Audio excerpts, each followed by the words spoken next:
बिस्मिल्लाहिर्रहमानिर्रहीम। अस्सलामुअलैकुम, it's me Irtaza Lagari and you are watching global village farming. दोस्तों, पहली बात तो ये है कि मैं कोई डॉक्टर नहीं हूँ, ना ही हकीम हूँ। वतन अज़ीज़ में लंपी स्किन बीमारी ने अच्छी खासी तबाही मचाई हुई है। फार्मर हज़रात परेशान हैं, वो लोग हमसे रब्ता करते हैं और हम भी अपनी तरफ से मुकम्मल कोशिश करते हैं कि जहाँ कहीं से हमें कोई कामयाब इलाज पता लग जाए वो हम आपकी खिदमत में पेश करें और आपकी परेशानियों को कम से कम करने की कोशिश करें। ज़ाहिर बात है, हम मीडिया से रिलेटेड हैं, हमारे पास इंफॉर्मेशन एक आम फार्मर की बनिस्बत ज़्यादा होती है। तो इस सिलसिले में एक तो यूँ समझ लें टोटका टाइप नुस्खा है, लेकिन ये सिर्फ टोटका नहीं है, ये एक इंडियन रिसर्च है। और इस रिसर्च के नतीजे में यानी यूँ समझ लें कि ये 10 जानवरों पर रिसर्च की गई है। इसमें से 9 जानवर 15 दिन से पहले, बल्कि 10 दिन से पहले वो जानवर जो हैं वो सेहतयाब हुए।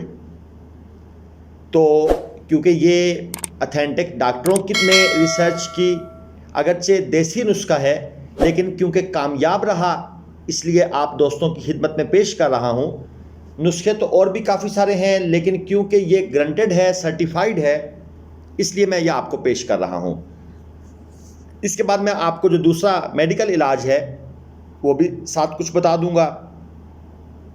दोस्तों, ताज़े पान के पत्ते, जो पान का पत्ता ताज़ा मिल जाता है आपको पान वाली दुकान से, वो आपने 10 ले लेने हैं।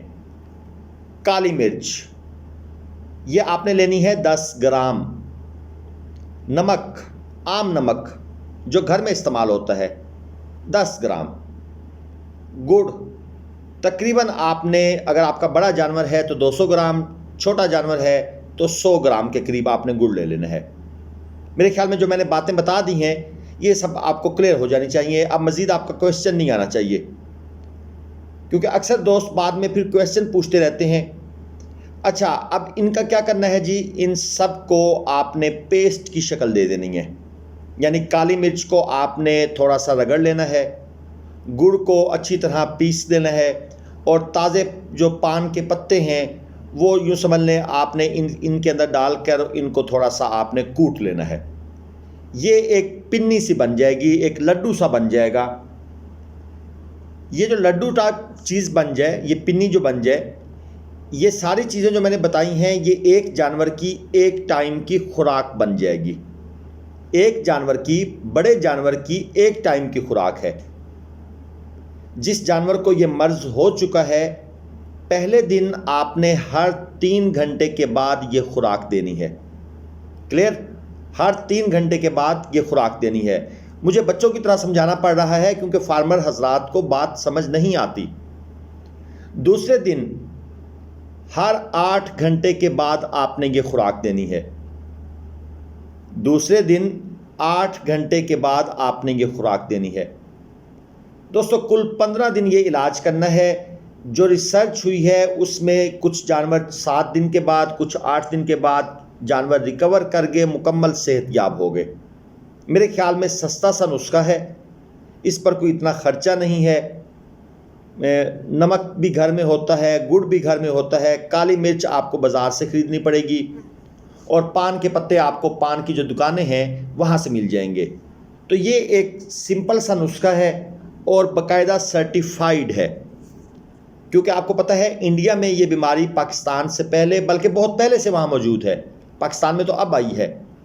तो वो लोग इसकी रिसर्च में काफ़ी आगे हैं, और ये उनका एक रिसर्च जो इंस्टीट्यूट है उसकी रिसर्च है जो मैं आपके सामने रख रहा हूँ।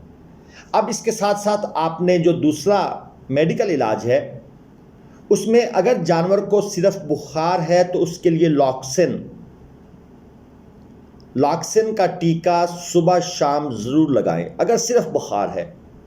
क्योंकि कुछ लोग कहते हैं बुखार हुआ है, टीका लगाया है, उतर गया है, फिर हो गया है। तो आपने बुखार के लिए लॉक्सिन का टीका ज़रूर लगाना है सुबह शाम। और अगर सिर्फ जानवर को दाने हो गए हैं तो दोस्तों इसके लिए आप एट्रोपिन या एवल या एट्रोपिन, इसका टीका आपने दिन में 1 दफ़ा लगा देना है। और अगर जानवर को बुखार भी है, दाने भी हैं, तो फिर आप एट्रोपिन और एवल जो है वो एक दिन में एक टीका आपने साथ ज़रूर लगाना है। और बुखार के लिए लॉक्सिन का टीका 5 दिन आपने ज़रूर चलाना है, यानी एवल, एट्रोपिन और लॉक्सिन। बुखार भी है, दाने भी हैं, तो एवल, एट्रोपिन, लॉक्सिन, ये आप यूँ समझ लें कि 5 दिन ये आप लगातार इलाज करेंगे। दोस्तों, ये इसका मेडिकल का इलाज है जो मैंने मुख्तलिफ़ डॉक्टर से सुना है, जो मुख्तलिफ़ डॉक्टर हजरात इस सिलसिले में रहनुमाई करते हैं, ये मैंने आपके गोशगुजार कर दिया है। लेकिन एक चीज़ क्लियर कर दूँ, मैं डॉक्टर नहीं हूँ। सिर्फ मफाद आमा के लिए जिन लोगों के पास मज़ीद कोई मालूमात नहीं है, हम जैसे लोगों की वीडियोस देखते हैं, ये उनके लिए है।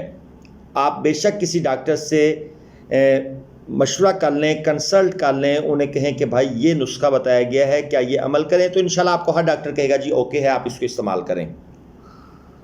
इसके साथ एक और चीज़, अगर आपने वैक्सीन कर ली है तो दोस्तों जो वैक्सीन आप इस्तेमाल करते हैं, उन वैक्सीन बनाने वालों ने ये बात क्लियर की है कि ऐसे जानवर का गोश्त 21 दिन तक इस्तेमाल नहीं कर सकते।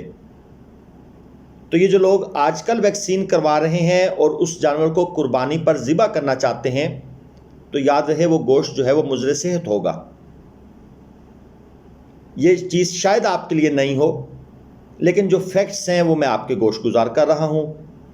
वैक्सीन करवाने के 21 दिन बाद तक आप उसका गोश्त इस्तेमाल नहीं कर सकते, इसलिए आजकल वैक्सीन लगवाने से परहेज़ कीजिएगा, क्योंकि वो गोश्त फिर यूज़ के काबिल नहीं होगा।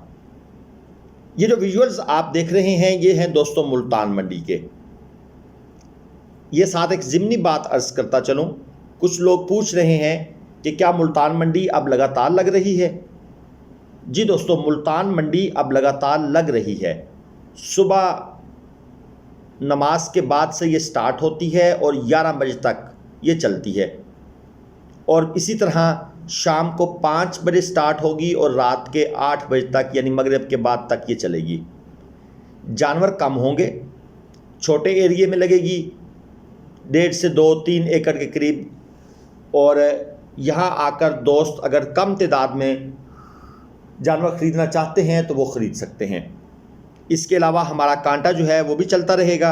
अगर आपने जानवर ख़रीदने हैं तो आप रब्ता कर सकते हैं, लेकिन शायद कांटे पर जानवर तोलकर उस तादाद में ना मिलें जिस तादाद में पहले मिलते हैं, क्योंकि ज़हरी बात है, पहले फुल फ्लज मंडी लगती थी, अब उस तरह मंडी नहीं लगेगी, अब रूटीन के मुताबिक वो काम नहीं होगा।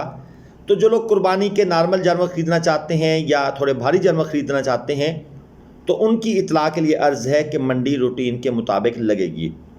अगरचे हम आज की डेट में मंडी नहीं गए तो हमारे पास प्रॉपर इन्फॉर्मेशन नहीं है कि कितने जानवर आए थे। अगर वो इन्फॉर्मेशन होती तो मैं आप तक ज़रूर पास ऑन कर देता, लेकिन मैं कल इंशाल्लाह आपको वो इन्फॉर्मेशन भी पास ऑन कर दूंगा कल की वीडियो में। चैनल को सब्सक्राइब लाजमन कर लिया करें, ये छोटी सी एक सपोर्ट होती है, ये सपोर्ट दे दिया करें। मेरा ख्याल है कोई भी चैनल, पाकिस्तानी चैनल आप देखते हैं, उस पर वीडियो लगी हुई है, आप बेल आइकन बेशक ना प्रेस करें अगर आप मज़ीद नोटिफिकेशन नहीं चाहते, लेकिन एक सब्सक्राइब का बटन प्रेस करने से मेरे ख्याल में मेरे पाकिस्तानी भाइयों कुछ नहीं होता। ना सिर्फ मुझे सपोर्ट करें बल्कि तमाम पाकिस्तानी यूट्यूबर्स को सपोर्ट करें, क्योंकि ये जो वीडियोस बनाते हैं आपके लिए बनाते हैं, और जो इनके पास थोड़े बहुत डॉलर्स आते हैं वो पाकिस्तान के पास आते हैं, पहले पाकिस्तान के पास आते हैं। पाकिस्तान को डॉलर्स की बहुत शदीद ज़रूरत है। और फार्मर भाइयों के लिए पैगाम है, जनाब अपने अपने चैनल बनाएं, अपने माल की मार्केटिंग खुद करें। किसी फार्मर भाई को चैनल बनाने के सिलसिले में कोई हेल्प चाहिए, मैं हाज़िर हूँ। बल्कि तमाम पाकिस्तानी नौजवान जो घर बैठकर वीडियोस देख रहे हैं, टिकटॉक पर टाइम वेस्ट कर रहे हैं, बिलीव मी इसका कोई फ़ायदा नहीं है। आप अपने इस टाइम को कीमती बनाएं, आप यूट्यूब चैनल बना लें, वो आपके लिए ज़्यादा बेनिफिशियल हो सकता है। आपका जो टाइम वैसे वेस्ट हो रहा है वो टाइम किसी अच्छी जगह इस्तेमाल हो जाएगा, उसमें आपको बेनिफिट हो सकता है। टाइम वेस्ट ना करें। Thank you for watching. आपने मेरी इतनी लंबी चौड़ी बातचीत सुनी, मुझे बर्दाश्त किया, इसके लिए मैं आप दोस्तों का शुक्रगुजार हूँ। अगली वीडियो तक के लिए इर्तज़ा लगारी को इजाज़त दीजिए। इंशाल्लाह कल फिर मुलाकात होगी। Take care. अल्लाह हाफिज़।